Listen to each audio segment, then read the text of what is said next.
Muito bem, seja bem-vindo ao canal Refúgio Teológico. Hoje a gente vai conversar um pouquinho a respeito de um filósofo chamado Hermann Doyer. É um importante filósofo para a filosofia cristã e iremos discorrer aqui a respeito da sua história, do seu pensamento e das suas principais obras. Primeiramente, eu gostaria de citar aqui a vocês justamente esse livro aqui do Norman Geisler, Enciclopédia de Apologética, Respostas aos Críticos da Fé Cristã, tá? Basicamente, é uma obra fenomenal, que eu recomendo a todos, tá? Ela tá bem rasurada, porque eu uso muito, tá? E também tem muito tempo que eu tenho ela, acho que foi uma das minhas primeiras obras de apologética que eu já pude ter em mãos. Na página de 288, falando sobre Hermann Doyer, ele diz o seguinte: apesar de seu pensamento basear-se no pensamento reformado de Kuyper, as raízes filosóficas do pensamento de Doyer remontam a Immanuel Kant e a fenomenologia de Edmund Husserl.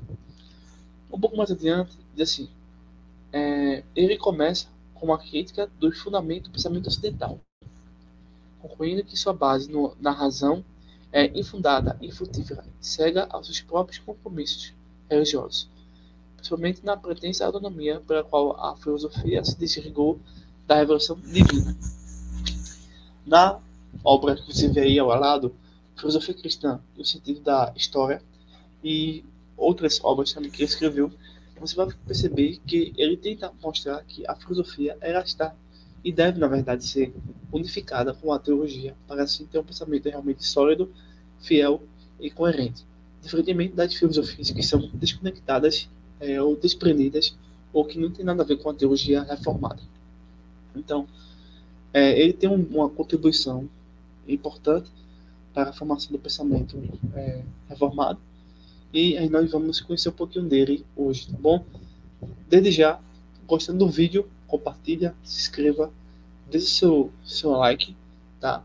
E nos ajude a desenvolver mais esse projeto aqui no canal, tá bom? Então seja bem-vindo ao nosso Refúgio Teológico e ao nosso instituto. Bem, feito essa pequena consideração, nós podemos passar ao seguinte aqui. Ele nasceu em 1894, morreu em 1997.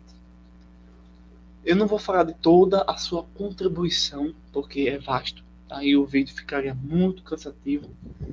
Eu vou me reter a informações mais específicas, na qual eu achei importante para vocês, e assim você poder amadurecer, certo? Caso você conhecer mais a respeito desse filósofo e quiser entrar em contato comigo, você entrar em contato pelo telefone, tá bom? Bem, ele foi um filósofo reformado holandês, ou seja, nós estamos falando de um pensador de teologia reformada, basicamente calvinista, conhecido como um dos seus principais representantes da filosofia reformacional. Sua obra é caracterizada pela tentativa de desenvolver uma filosofia cristã que não seja compatível com a fé cristã, mas também que parta de pressupostos genuinamente cristãos, ou seja, ele procura desenvolver não somente uma filosofia cristã, que não seja apenas compatível com o cristianismo, né? Ou seja, ele não vai ter uma filosofia e vai recortar a filosofia para encaixar no cristianismo. Não, ele não faz isso não.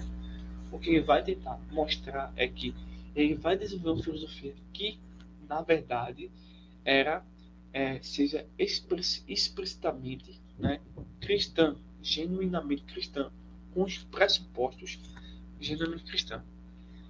Então, Doyer é especialmente conhecido por sua crítica às filosofias não cristãs e pela formulação de uma filosofia que enfatiza a relação entre a fé e a razão no sentido cristão. Ou seja, ao mesmo tempo que ele procura estabelecer o pressuposto genuinamente cristão, também ele vai criticar as filosofias não cristãs, que na verdade é justamente aquilo que nós encontramos aqui. Deixa eu pegar aqui o texto. Então, para você entender bem, o que aqui nós estamos dizendo é o seguinte: abra em Colossenses capítulo 2, verso 8. Diz assim: tenham cuidado para que ninguém os escravize a filosofias vãs e enganosas, que se fundamentam nas tradições humanas e nos princípios elementares deste mundo. Ou seja, ele está mostrando, né, na sua construção, né, filosófica, que existe a filosofia realmente cristã e existe uma filosofia não cristã que deve ser criticada. Ela não vai ter que ser assumida, como nós temos visto hoje nas supostas universidades protestantes. Não. É tanto que o texto, né, me permita aqui dizer, continuar, diz assim, e não em Cristo. Ou seja, a filosofia que Hermann está estabelecendo, a filosofia em Cristo, os pressupostos em Cristo. E, ao mesmo tempo, utiliza esse texto para criticar as filosofias que nós temos vendo que estão destruindo o ser humano. Né? Justamente é aquilo que nós encontramos em Colossenses 2:8. Não uma refutação à filosofia, mas à filosofia não cristã. Ou seja, a filosofia que era enganosa, era vã, inútil, né? E que se baseia em tradições humanas que não servem para nada. E ele estabelecendo assim, desse modo, a filosofia genuinamente cristã que está em Cristo, ok? Então, você dá uma olhadinha em Colossenses 2:8, tá bom? Bem, feito essas rápidas considerações e explicações, nós podemos perceber realmente a beleza dessa filosofia que Hermann estabelece. Passo agora a falar um pouquinho sobre algumas obras que ele escreveu. Eu, obviamente, não tenho elas em casa, a maioria, mas algumas eu tenho. Vamos falar um pouquinho sobre No Crepúsculo do Pensamento Ocidental. Basicamente, esse trabalho de Hermann procura apresentar uma crítica detalhada às filosofias que ele considera derivadas do iluminismo e da modernidade. Ele argumenta que essas filosofias falham em fornecer uma base sólida para o conhecimento, porque não reconhece a soberania de Deus e a revelação divina, que é a revelação bíblica. A obra busca expor as limitações e as contradições internas das filosofias seculares e modernistas, ou seja, é um trabalho pesado, não é uma tarefa fácil ou simples de conseguir resolver, porque ele está pegando as filosofias, né, que não têm conexão com aquilo que de fato é a soberania de Deus e nem a revelação bíblica, e procura expor as contradições dessas filosofias. Por quê?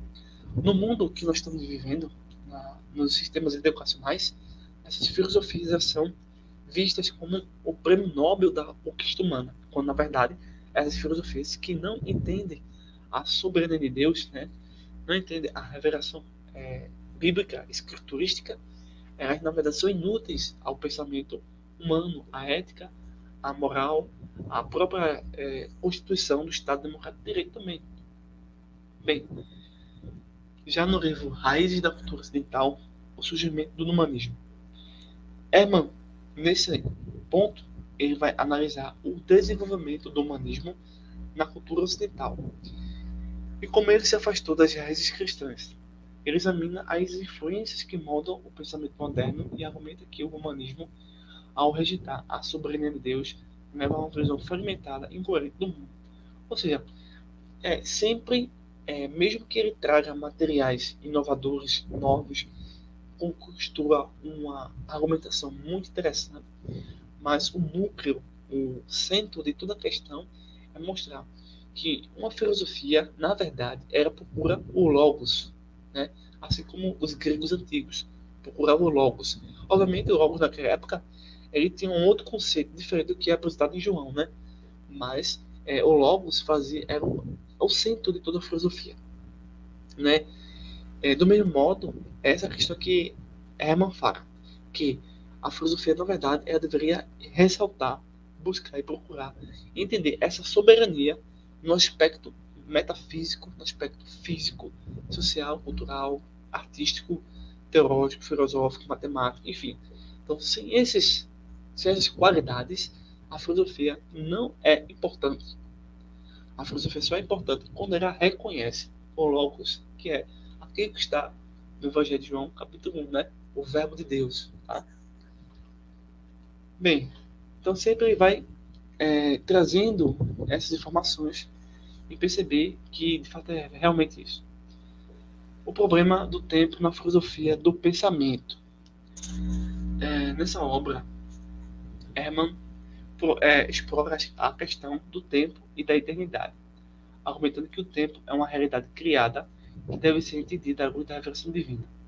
Ele critica a visão secular do tempo como algo absoluto e independente de Deus, propondo, em vez disso, uma compreensão teológica do tempo. Então, esse trabalho que eu vou trazer aqui para nós não é mais uma tarefa simples e fácil, é uma tarefa muito mais também complexa, porque ele vai, assim, ser extremamente um cientista nesse exato momento, porque ele vai estudar o tempo, mas estuda o tempo, não na perspectiva materialista, não na perspectiva ateísta, nem na perspectiva evolucionista, mas na perspectiva teológica, que na verdade é uma perspectiva bíblica. Nesses trabalhos, nessas obras que Hermann desenvolve, ele tem argumentos, tá? Ele procura argumentar. Ele não está escrevendo por escrever, certo? Ele tem uma ideia, ele tem a compreensão de que a filosofia tem o papel de criticar e corrigir as filosofias do mundo pagão e, ao mesmo tempo, mostrar que a filosofia ela tem verdadeiramente conexão com a soberania de Deus e com a revelação bíblica. Bem, veja só. O argumento que Hermann vai trabalhar, por exemplo, é criticar o pensamento secular. A gente já percebeu isso nessas obras que ele já citou. E procura criticar o pensamento, né?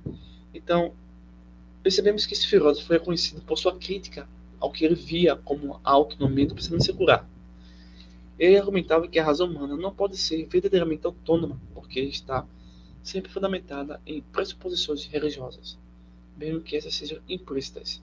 Ele via a filosofia secular como incapaz de fornecer uma base coerente para o conhecimento, porque ignora a dependência fundamental do homem e a relação com Deus. Esse é um dos primeiros argumentos que ele trabalha nas suas obras. Um outro argumento que ele vai trabalhar é a teoria das esferas.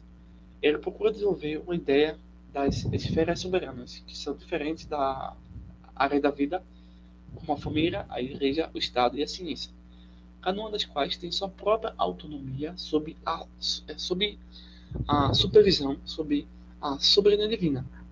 Ele argumenta que a confusão ou a fusão dessas esferas leva à injustiça e à extrema desordem social. Um outro argumento que nós encontramos nos trabalhos de Hermann é a cosmonomia. Ele procura fazer uma introdução ao conceito de cosmonomia, ou seja, a lei da criação que abrange toda a esfera da vida e da realidade. Ele sustentava que todas as esferas da vida são governadas por leis divinas, que refletem a ordem criada por Deus. Esse conceito é central para entender como a filosofia de Doyer integra a fé e a razão. Temos também um outro argumento que ele vai trabalhar, que é raízes religiosas no pensamento.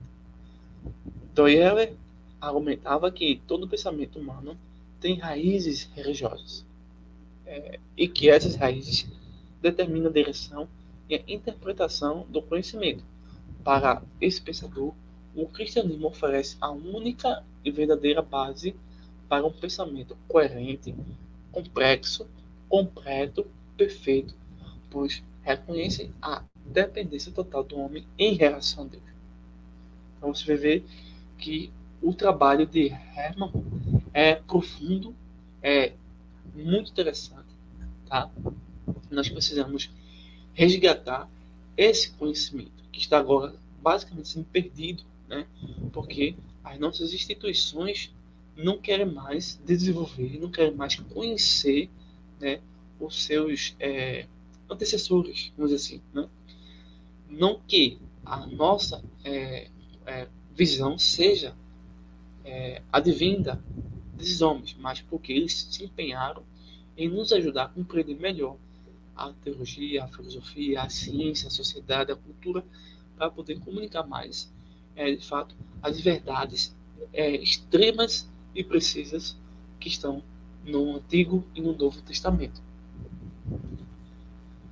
E assim, a gente, de uma forma geral, vamos concluir, né, que ele vai fazer trazer ferramentas filosóficas, teológicas, científicas, para desenvolver um papel na sociedade e realmente também alinhando uma teologia reformada sadia.